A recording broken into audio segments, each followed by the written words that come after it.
Hey everyone, welcome back to the channel. Today we're diving headfirst into a topic that's as crucial as it is captivating: peak oil. This is the million-barrel question. When will we hit peak oil and what happens next?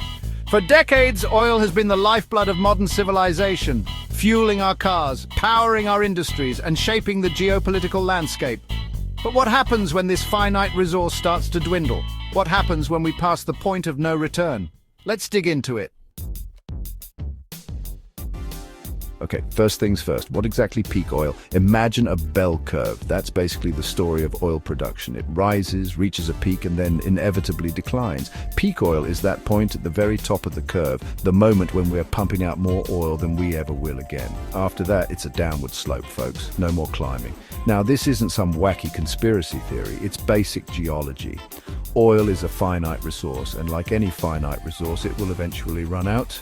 But here's the catch: peak oil isn't just about running of oil, it's about reaching a point where extracting it becomes increasingly difficult, expensive, and ultimately unsustainable.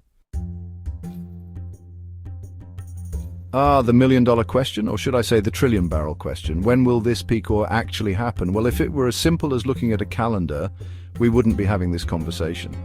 The truth is, predicting the exact timing of peak oil is a bit like predicting the weather. There are a lot of variables, a lot of opinions, and a whole lot of uncertainty. Some experts argue that we've already passed peak oil, pointing to recent production plateaus. Others believe it's still a few decades away. The reality is, the timing of peak oil depends on a complex interplay of factors, including technological advancements, global economics, and, of course, good old-fashioned consumption. So we know oil production can't just keep going up forever, but does it have to peak? Well, there are two major forces at play here: peak demand and peak supply. Peak demand is like the cool kid on the block everyone wants to be friends with.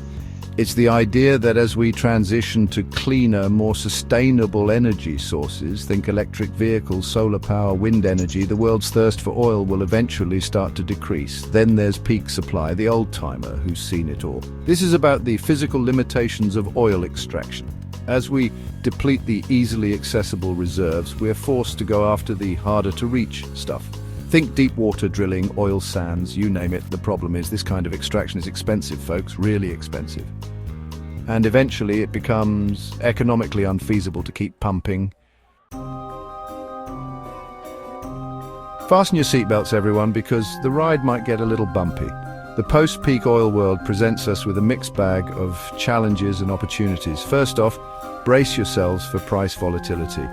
As oil production declines and demand continues, we're likely to see supply crunches and price spikes. Remember that gas station panic a few years back? Yeah, imagine that on a global scale. Inflation, here we come. But hey, every cloud has a silver lining, right? High oil prices could actually accelerate the transition to alternative energy. Think about it. As oil becomes more expensive, renewables become more competitive. Suddenly, investing in green infrastructure doesn't seem so crazy after all. Of course, this shift won't happen overnight.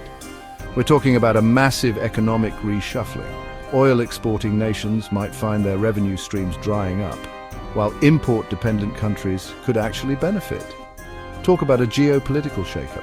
And let's not forget about strategic reserves. In a post-peak oil world, stockpiling oil for critical industries and national defense becomes absolutely crucial. Those reserves could be the difference between stability and chaos. We're witnessing the tail end of the oil age, and it's huge. Let's look at what that actually means. For over a century, this single resource has shaped our world, our economies, our very lives. But like all things, the age of oil is coming to an end. You're absolutely right. We are living through the end of the world as we know it. But that doesn't mean doom. It means transformation. It means adapting, innovating, and finding new ways to power our civilization. This next leap could either be a revolution or a collapse, depending on how we handle it. Will we rise to the challenge and create a more sustainable future? Or will we cling to the past and face the consequences? The choice, as always, is ours.